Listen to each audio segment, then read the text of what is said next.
Another day, another rejection. So make sure you love it because it's not easy in terms of how they make you feel. You know, you may think you're right for something and you killed it, you smashed it in the room, but they didn't pick you over the smallest detail, and you have to be okay with that. Welcome back to Inside the Audition podcast, the podcast that helps actors master the art and science of auditions so that you can stand out for all the right reasons and none of the wrong reasons and book your next lead role. I'm your host, Joey Freddy Larson. Make sure to connect with me on the old IG at Joey Freddy Larson. You can slip into my DMs. You can ask questions. You can suggest a topic for a future episode, or you can apply to be our next guest. And remember that in each episode of Inside the Audition, we dive deep into the audition experience, advice, strategies, industry insights, inspiring stories from actors, directors, producers, casting directors, film and theater industry pros.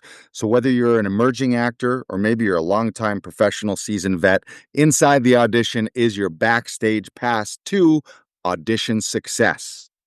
And remember that Inside the Audition is sponsored by the Monologue of the Month Club, which is your ultimate resource for professional and emerging actors who want to attract agents, attract casting directors and producers, build your audience, and ultimately book your next lead role. How does it work? Well, every month you choose a new made-for-you monologue from a curated list delivered to your inbox. Then you join our weekly monologue jams, monthly workshops, you get professional coaching, personalized feedback, and you can collaborate with an international community of growth-minded actors. Every month you'll have a brand new polished monologue that you can use to attract an audience, agents, casting directors. The Monologue of the Month Club is your golden ticket to your next lead role. Ooh, echo. Yes. Now, to start your journey and be on your way to your next lead role, you can head over to www.monologueclub.com. That's monologueclub.com. And just in case you don't know how to spell monologue, it's MONO log, LOGUE, club, CLUB. That's monologueclub.com. You can join the Monologue of the Month Club. Now, today's episode, we got a fun one here. Our guest today is an experienced performer, is a working actor. He's based in Toronto, but he's also a graduate of the Tom Todoroff Conservatory, which was based in New York City. And fun fact, he graduated in my conservatory class, or our conservatory class, E10 for life, baby, where he, in that conservatory, he trained with renowned acting, voice and speech casting coaches, and he's thrilled to be able to provide those teachings to other performers inside Actors Audition Club as one of our coaches. I also works as a professional model. He's a big b-baller. He's a fitness and theater lover. So please welcome Sahil Zirvi to the podcast. Sahil Zirvi. What a great intro. That was fantastic. Wow. Thanks, Thank you, man. man. Appreciate that. Welcome to Inside the Audition. Welcome also, this is a little belated welcome. I've already given you the formal welcome, but welcome. You are now one of our new guest coaches here at Actors Audition Club, where you have the opportunity to work with other actors and help them shoot standout auditions. So we'll get into that a little later, but I want to jump right into it. I want you to tell me about a memorable audition experience and a lesson that you learned. So tell me an audition story and something that you learned from that situation. Wow, there's so many of those. I don't even know where to start. Okay. Well, there's one audition that I will never forget. It was early on, like 3 years ago when I just started out, and it was like I totally flopped that audition. I made a bad impression. I never heard from this casting director or this job or like that company ever again in these 3 years. So I'll start there.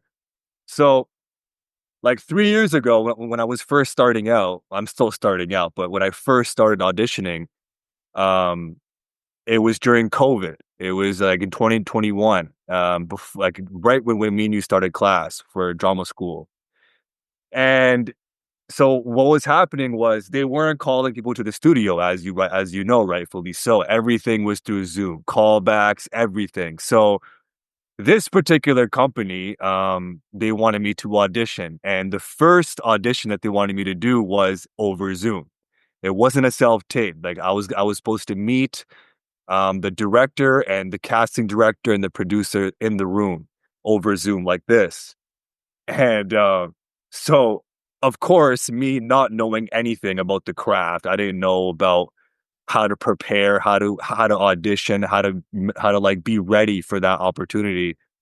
And I remember it was like 10 minutes up until the time we had to shoot, or like we had to meet for the meeting. And I got sidetracked. I totally lost track of time. I didn't know what was going on. I was slightly nervous. And then all of a sudden, I turned to my computer because it was already set up, and the camera came on, and the director, the caster, they came on screen, and I was just like, "Oh, wait, hey, 1 second, I just gotta prepare for 1 second." And they're like, "Wait, what?" Like they were so confused, and they gave me a minute or yeah, sure, no problem. Take a minute or two, and wow, like it took me like 2, 3 minutes to like catch my breath because I was so nervous and now intimidated at the fact that they saw me not prepared. I asked for extra rehearsing, and then they wanted me to do the scene. So that point came, and I forgot everything, man. I had like two lines. I had a few non-verbal gestures to make, and I forgot all of it. All of it. Like I literally went blank. They were like, okay, look, we gave you a chance. We have to move on to the next person because, like, we don't have that much time. So thanks so much for coming in. They sent my agent an email saying, yo, how can you guys represent this guy? This guy wasn't ready.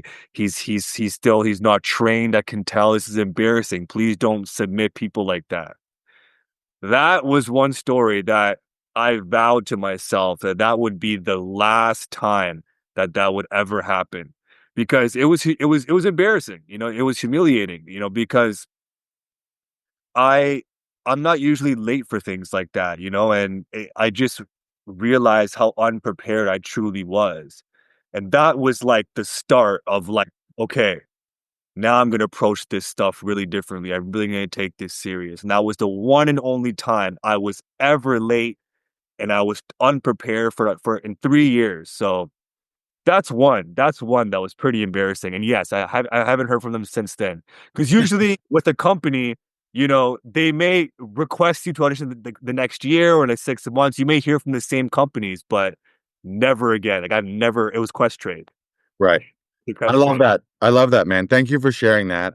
Yeah. A lot of times people wouldn't share the quote unquote negative ones or the loss or the bomb, but it's like we all learn more from mistakes and from failures than we learn from when everything goes perfect. And that's such a great example of like you knew it. I mean, you're kind of like quote unquote caught with your pants down kind of thing. Yeah. Maybe you weren't Exactly. wearing pants on Zoom. That was part of it. Um, but Yeah. yeah, it's and not only that, you learn the lessons, you recognize it. Like you could have thrown it back to them and be like, oh, like this or that, or you could have complained about the setup, or No, but you recognized, oh, if I want to be a professional, this is a whole other league. Um, to not get that experience. So that's great. And that a lot of the times too, people, especially when they're starting to coach and help others, think there's a fallacy that you need to be perfect or you need to be an A-lister, you need to be the absolute best in the world and you've never ever made a mistake ever. But that does actually those people don't make the best coaches. The best coaches are people who have fucked up, had some ups and downs, learned sure. from it, because now your experience, you can speak to that experience to someone new and this is where your prep needs to be. This is how it's going to work on Zoom. This is what you need to be ready for. Make sure you're a professional. Make sure you give them a great first impression. Over rehearse it until you know it inside out and backwards and upside down. And so you wake up in the middle of your sleep and do it. Because that experience of just everything disappears, that is kind of a rookie. It's a rookie experience. For sure, man. Yeah. One for the books for sure. I'll be talking about that years from now, you know. Yeah, so from that, I mean, obviously a devastating experience. Man, just don't underestimate how much you have to prepare for something. You really have to know your line, like know what you're talking about, and just be ready. Be ready for that moment. Don't do anything up and that leads that's leading you up to the audition. Like really just focus on that one meeting that you have. And to be distracted moments before it actually starts, you're setting yourself up for failure. And it's like, just don't do that, man. Stay ready. And once it's over, you can indulge in other activities. But just be ready for the moment and seize the opportunity. That's it. You always want to seize the opportunity because you never know um what that job could do for you. I So love that. Yeah, and I think we've in our training we've heard it like treat those auditions like the on the day on the set performance, like prepare so well that they could hit it, they could say action, they could say cut, and that performance could be the one. Obviously it's not, it's an audition, but prepare like it's opening night in a theater show, or prepare like it's the day, rather than some people have the attitude of like, oh, it's just an audition, or I'm still learning the lines, or I got my sides in yeah, hand. that's the But word. when you're up against 100 other people, someone's Yeah, out to you, someone's out prepared you, someone's found beats and moments that you haven't. And it's one of this, this is one of the craziest industries where like 500 people audition for something and one gets it. There's no second place prize. Maybe you get on the list of the casting director, they give you a call back for something else. And obviously you want to always work, and there should be gains and wins even when you don't book the role, but still only one person books the role. that's it. That's it. And like who wants it more? Like your preparation will dictate, how they see you in the room, so 100%. I mean, your preparation is everything. And I'm learning that now more than ever because now, more jobs. Like, I'm auditioning much more for different things. And it's like, to do 4 or 5 tapes a week, I mean, you have to know what you're doing to some degree. So it's like prepare, man. Like if you got the opportunity to audition for something, don't take it lightly. If you do, someone like me or someone like you are will be there to seize that job because we want that job. So it's like just do the work, man. Yeah, I love that. The idea of not taking the opportunity for, because Yeah, there's so many actors out there that don't even like they're trying to find an agent, 100%. and they get an agent and they're not getting the audition. So just the fact that you have that opportunity, and Yeah. really treating that opportunity as an opportunity to present your artistry and to present your work and to showcase yourself. Can you tell me, how did you get started into all of this? Like, what was your first foray into acting? Did you do it as a kid? Is this all a later in life thing? No, not at all. I mean, I had no idea that I would be in this world now. I think there's always moments in your life that lead you to where you are, and I've recently started to like realize that.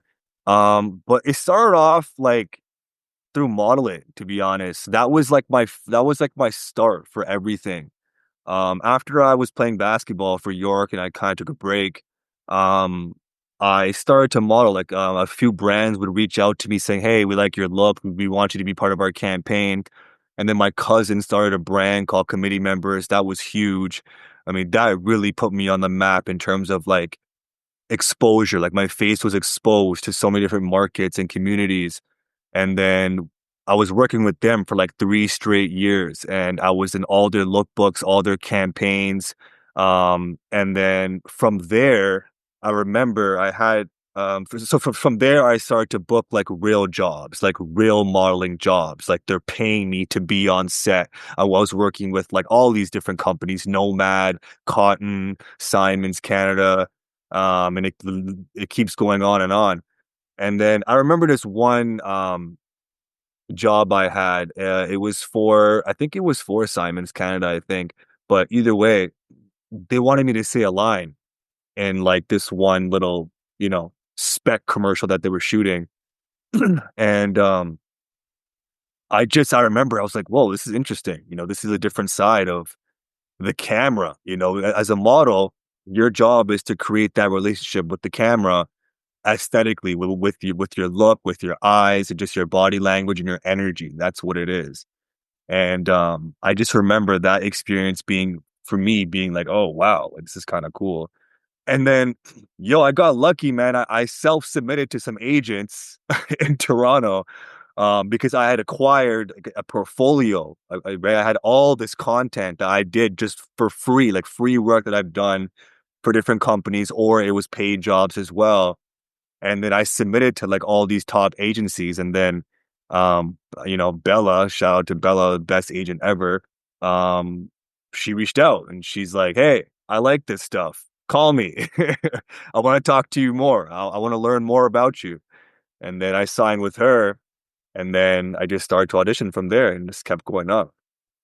Cool. And for those Yeah, people who are just listening to the podcast right now, you got to flip over to the video version so that you can see Sahil's tall, dark, and handsomeness here. To see that jawline? Where's the jaw? Let's see the jawline. That thing, look, jawline. yeah, yeah. You could, Yeah, you could cut somebody with that jawline. It's very sharp. it's sweet. Um, I mean, what was one of your first experiences on set after, like, so you land the agent, and you start auditioning. Tell me about some of your favorite actual projects that you've been on set for. Oh man, well, 2024 last year was like one of the best years I've ever had in my life. I mean, I got the opportunity to go to Montreal, to go to New York. I was in Slovenia. I mean, I filmed a commercial, a worldwide commercial that's airing right now. We filmed in Slovenia. I was there for 8 nights. That was an incredible. I mean, there were so many last year was a great year, man. But yeah, I was in Slovenia. It was for a commercial we shot out there. It was funny because they called me back 3 times for that job. 3 times, right? So I self-taped for that. They're like, "Hey, we like this. Come to the studio. Do it again." I'm like, "All right." I go to the studio. I do it. I killed it. I felt great. And they're like, "Hey, okay, that was great, but can you come back next week again? We just want to see you one more time." I'm like, "Yeah, sure, no problem." So I go back the next week, and they were like, I do my thing. I do my thing. I feel great. I added a more to it. As they say, do what you did the first time, but also add to it a different dynamic to it. They loved it, and they're like, yeah, you know what? So just come back in a couple of days. We want to see you one more time, and yeah, that'd be highly appreciated. I come back again. I do my thing, and like I was like, this is a lot. Like 3 times for me, that was a lot, man. Because it's like, well, what more do you want to see? It's like just use your imagination at this point. But after that, yeah, they my agent called me, hey, congrats, you booked it, you're leaving in like 2 weeks, get ready, and that was insane. That was incredible for sure. Yeah, those experiences are the best where you're like, And yeah, the driver, you get the plane, oh my god. they book the hotel, and just like it's And those. it was like next level. Like I'm talking 5-star hotel. They flew me out premium, which is one level under first class.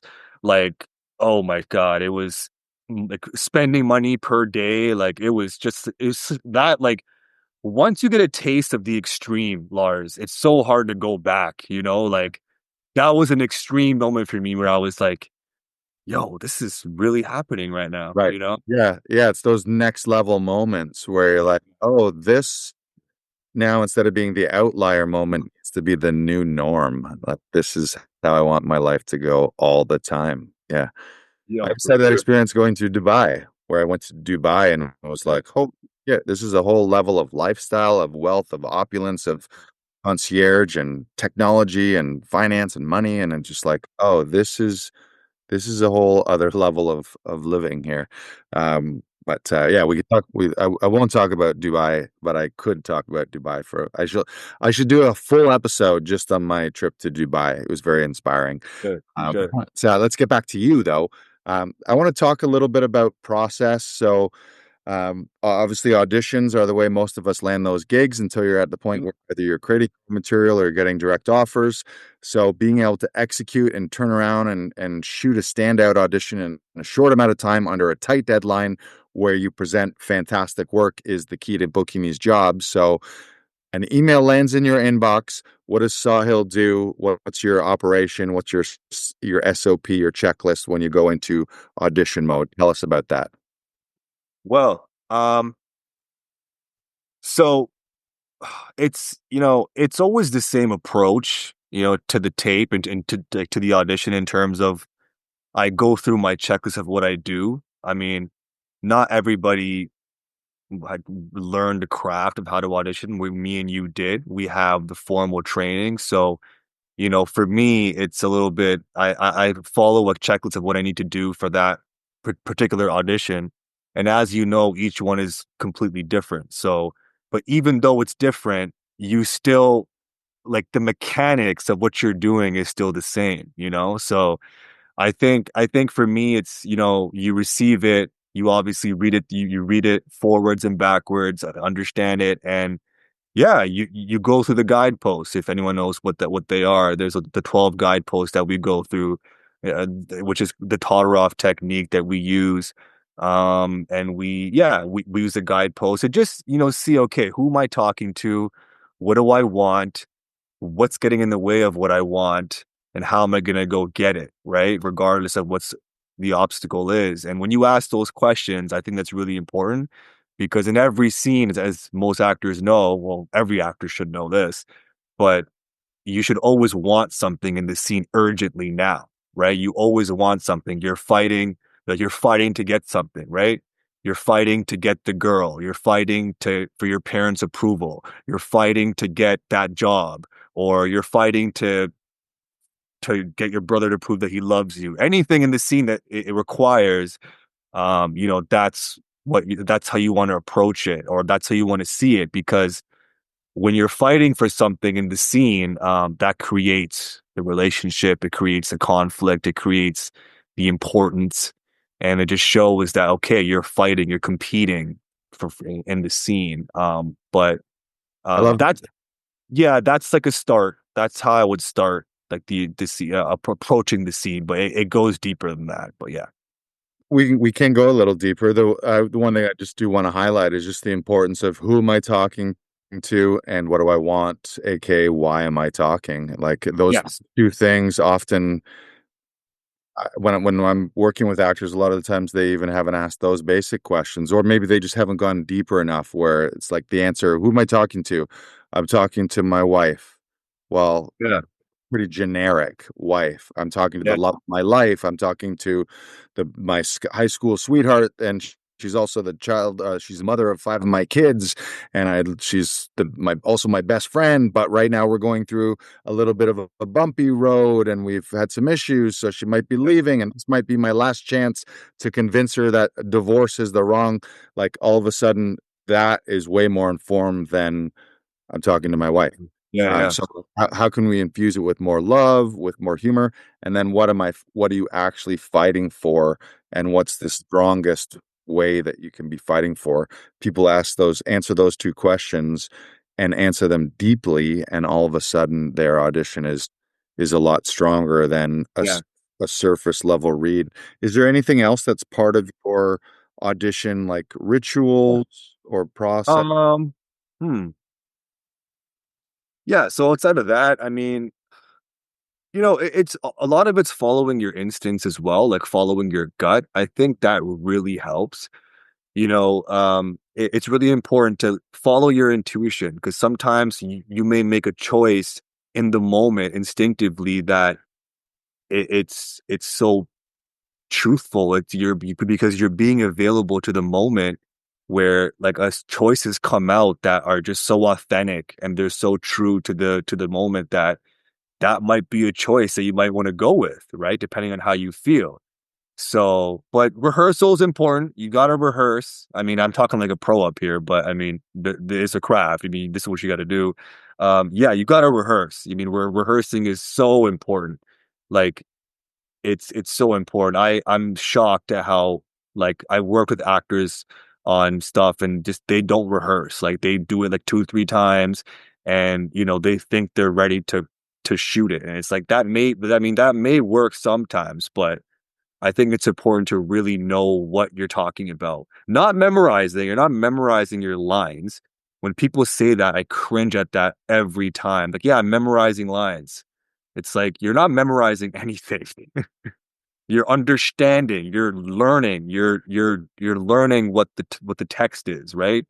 It's like you're not memorizing. You want to do it. You're doing the text. Like you're understanding the text, you know the text. So yeah, rehearse though. Like rehearse. Really work on it. Like play different ways. Do it. If I have like 2 or 3 lines I have to work on, I'm brushing my teeth. I'm working on the lines. I'm doing push-ups. I'm working on the lines. If I'm at the gym, I'm lifting weights. I'm working on the lines. It could be like anything, right? It's like you want to get the lines in you so that when the camera comes on, it comes out Right. yeah, Yeah, I want to highlight two things you said there. It's for our audience. One is just it's part of the reason that I really love acting and I love the craft and I love the continual mastery of it because it is this like it can be a little elusive. It's a bit of a paradox too because it's on the one hand rehearse, rehearse, rehearse, rehearse, rehearse, and then on the other hand, then when it comes time to performance, let all the rehearsal go so that it needs to be the illusion of this is happening for the first time, which means yeah, you need to be present in that moment. Speaking to what you said about be open to your instincts, little happy accidents, things that just yeah, where you surprise yourself, where you're like, oh, I wasn't even expecting. I was so like in the now, like it was a real thing I was living in, rather than this is number 500 of saying it exactly the same way, which also speaks to what you said about the dangers of memorization, and yeah, that lends to our training with Tom of yeah. memorize being a swear word because memorization is all intellectual, Right. where That's right. actual and being a human is not just your head, it's your heart and it's your hips and it's being an actual full-blown human being. So I love that. But it's the Mm. challenge. It's like rehearse so much so you know it inside and out so that then you can let it all go away. Yeah. You can't. I find where I get stuck sometimes is in that middle part of rehearsal where if if it's fully improvised, then I feel free. If I've rehearsed it a million times, then I feel free. But if I'm in the middle where I've only rehearsed it a few times, Mm. not fully improvising and I'm not fully present, and I'm also not so rehearsed that it's in me. So you get stuck in those traps of Yeah. now you're thinking about the lines, which is the last you want to 100%. be thinking of while you're Yeah. supposed to be just being a human being under those circumstances. So that's what makes this craft so challenging is Sure. it does demand uh, that amount of rehearsal, and the people who succeed are the people who rehearse the shit out of things. And it's not just rehearsal like saying it the same way over 500 times. It's asking all those questions, doing your text analysis, Yeah. different ways, so that you're really playing and then eventually landing on an audition performance. So thank you Yeah. for bringing that stuff up. Anything else you want to say about preparation, process, rehearsal? Um, yeah, just know your stuff, man. Don't walk in the room and get embarrassed and ruin an opportunity that was meant for you because that's just the worst. And I shared my story earlier. I'm telling you, people, if you're not prepared, like that can be the end of, the jobs that you get from that casting director, like they'll remember you. Like, Yeah. oh wow, this guy wasted our time. This lady wasted our time just being here, just not knowing what she was saying and what she was doing. Yeah, don't put yourself in that position. Yeah, for sure. Don't do that. Yeah, it's like I mean, in my intro, I talk about standing out for all the right reasons. You don't want Yeah. to stand out for the wrong Yeah. reasons.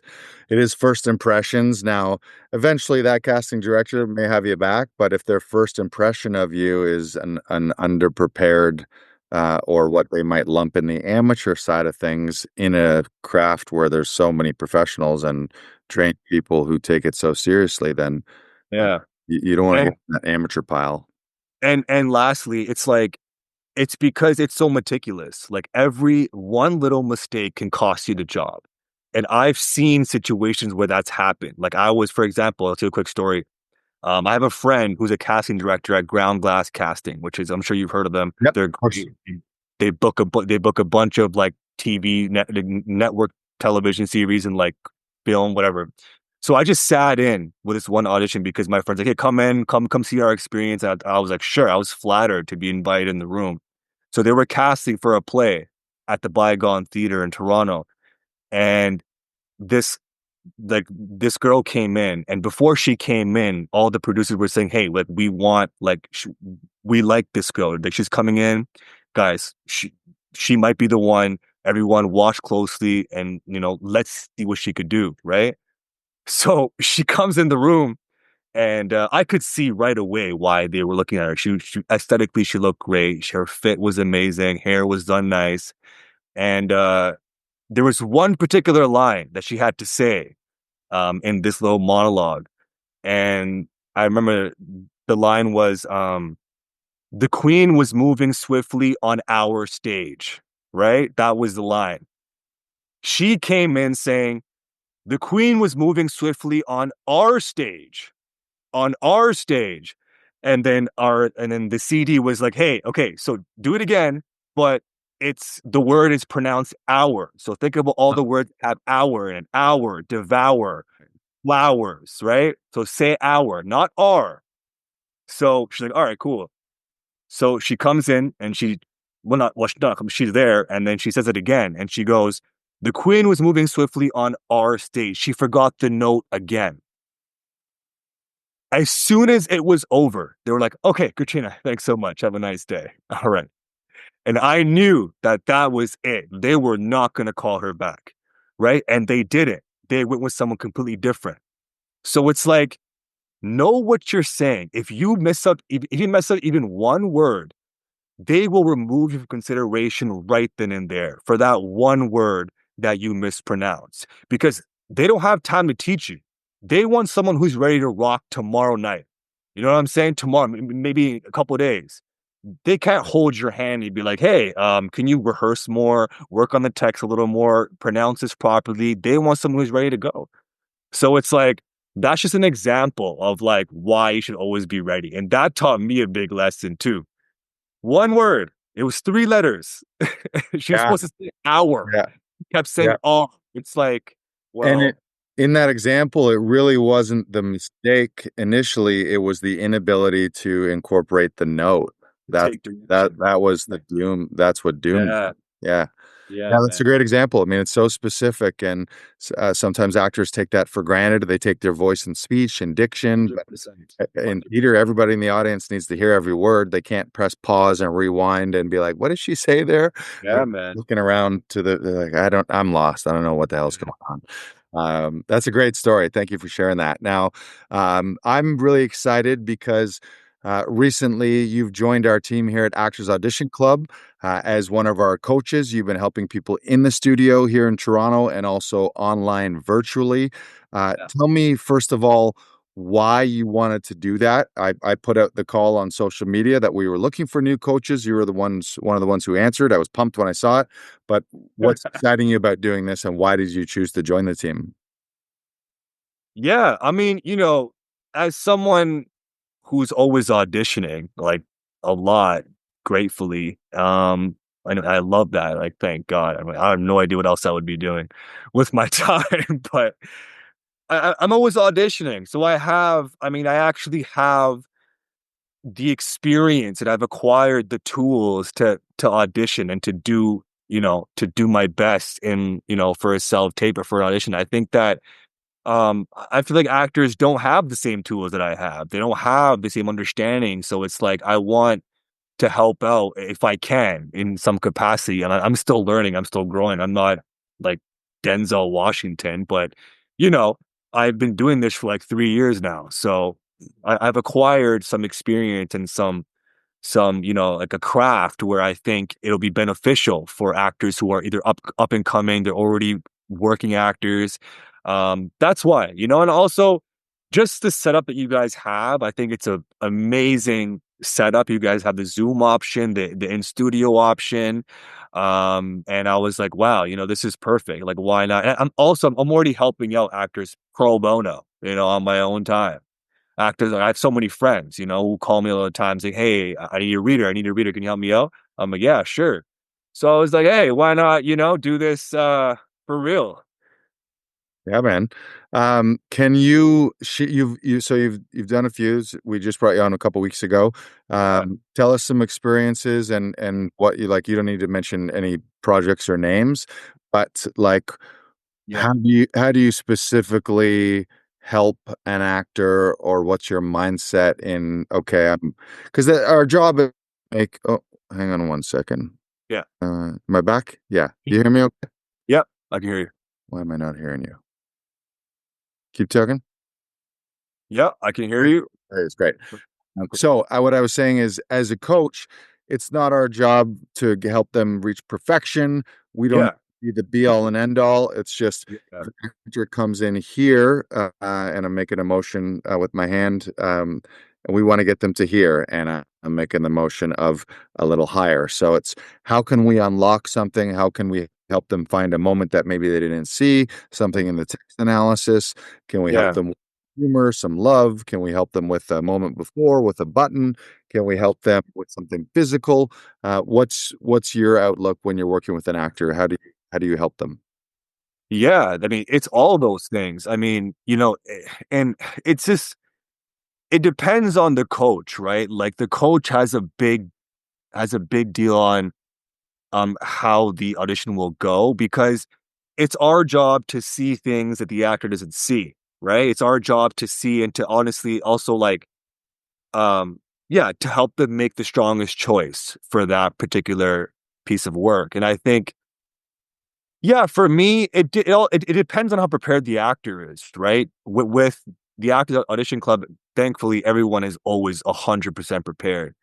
So in that case, I want to see what choices they already have, how they're seeing this scene, how they want to go about this particular tape. So I take that in consideration first because it's their job. They want to book it. They may have an idea of what they want to do, and that's important. So once I hear them out and I understand what direction they want to go, yeah, we'll do that, and then I think it's important to just really be present with them, right? Like be in the room with them, not just physically. Like you really want to follow what they're doing and see how it could be stronger. And that takes skill. That takes doing auditions over and over and over again, either as an actor or as a reader. So I think that's the most important thing. Like you really have to be present in the room with the other talent that's there because your job is to help them book that role. And it's like you want to find things that they potentially may not have seen. And if you can do that, that's a gratifying feeling because they'll let you know, "Oh, wow, I didn't think of that. Oh, that's interesting." You know? So I think that's important. That's one of the most important things. But it is deeper than that as well. But I think that's the biggest takeaway. Like be present to what you're saying and be available to the moment as much as they are. Because if you're not, if you're coming in with, oh yeah, I'll make him do it like this. He should probably do it like this. I mean, I don't know how effective that is, as opposed to being more open and just available, right? Yeah. Right. Yeah. At the end of the day, it's their audition, it's their choices, and Right. so it's how do we unlock things that they bring to the table that are already unique to them versus I think you should do it this way. Like I'm not the director Yeah. of the show or the director of the thing. I'm just helping them showcase as much of themselves in a positive way and as a strong way in the audition so that they can increase their chances of booking the role.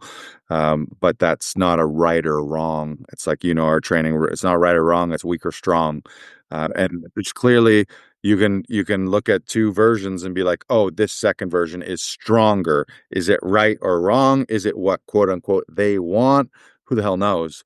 But you can watch Sure. something with a trained eye and be like, that take is stronger than Longer. this Yeah. take. It does a better job of Yeah. telling the story, or it's a stronger moment. Love that.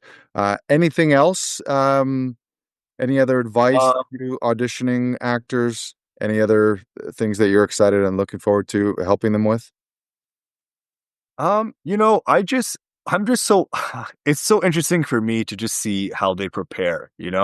I love seeing what actors how they think about their actual audition. You know, because for me, I'm always auditioning myself. So it's like I want to get into the minds of other actors as well and see how they approach it. And that for me teaches me so much, like so much. Like now I sort of understand how to work in terms of for my own acting craft. Took me a while to get to this point, but I have, you know, a system that I follow.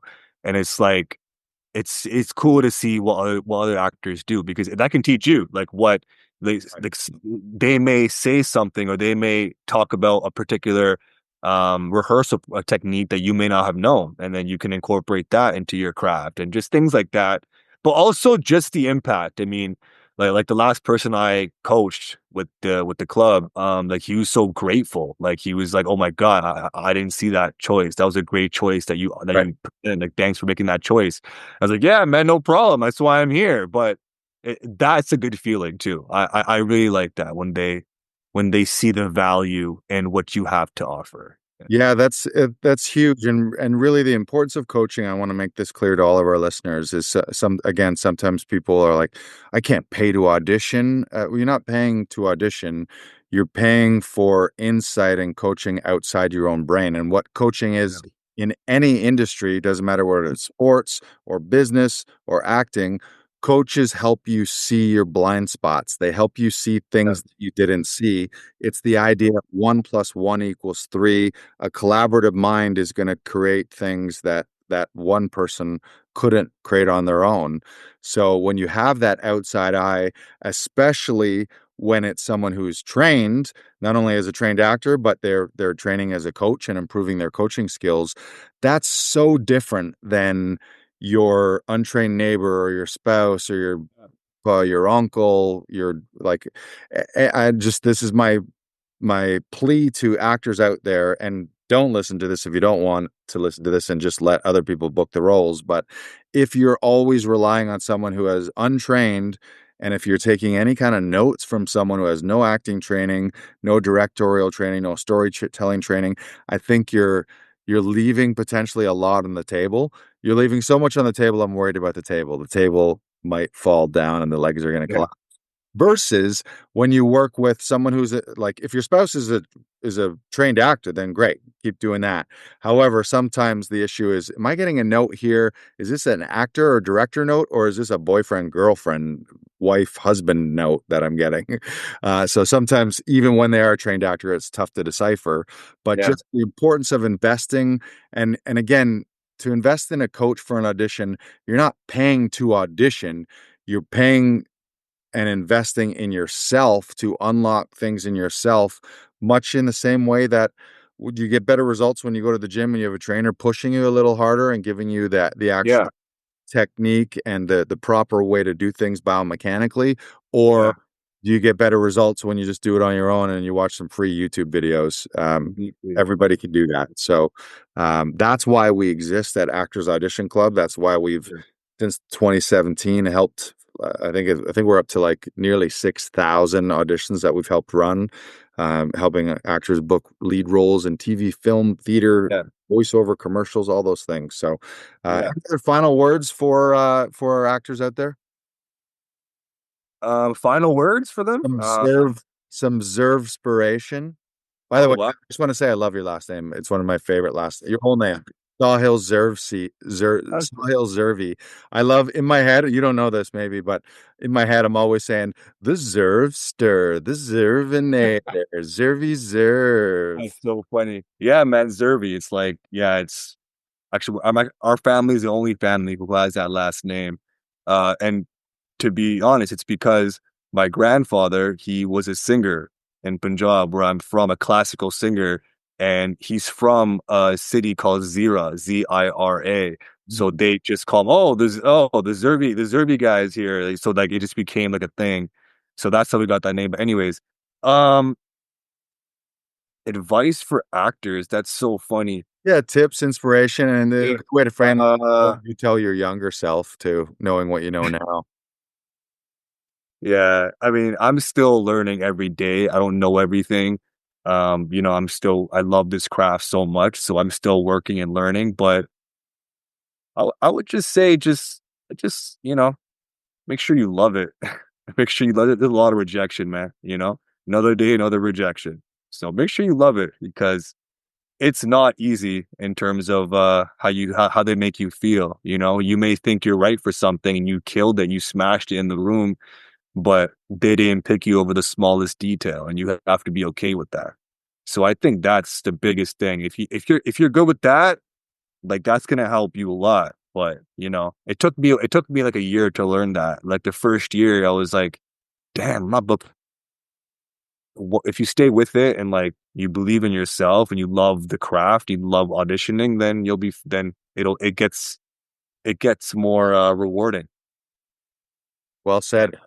All right, we're Yeah. gonna we're gonna wrap it up. We're gonna bring this podcast ship back into harbor here. I want to thank Sahil Zirvi for joining us today, sharing his unique audition experience and his journey and valuable insights with us.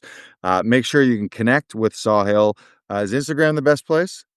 Yeah, for sure. That's S. Zirvi. That's S. Z or Z, depending on where you are. Zirvi. Zervi. We'll also link it up in the show notes. If you are a professional or emerging film and theater actor, maybe you're a director, a casting director, a producer making bold moves in the industry, we do interview industry pros at every stage in their journey. So you can share your practical tips, your wisdom, your inspiration, and you can actually apply to be a guest on a future episode by visiting insidetheaudition.com. Once again, that's insidetheaudition.com. And one more time, I want to just really reiterate that mastering powerful monologues is the most effective way to showcase your talent, to attract audiences, to attract agents, casting directors, and ultimately land your next lead role. And you can get started with the Monologue of the Month Club by going to monologueclub.com. All the information on how to start there. And remember that every single audition is an opportunity to showcase your unique talent to the world, and it may land you your next life-changing role. So when you want professional coaching available 7 days a week from anywhere in the world, you can visit actorsauditionclub.com. Sahil is one of our coaches. I'm one of the coaches. We've got a whole team of coaches pretty much on standby to help you with your TV, film, commercials, voiceovers, theater roles. We'll help you shoot a standout audition in less time and ultimately book your next lead role. Thanks for tuning in. We'll see you next time on Inside the Audition. Goodbye, goodbye, goodbye.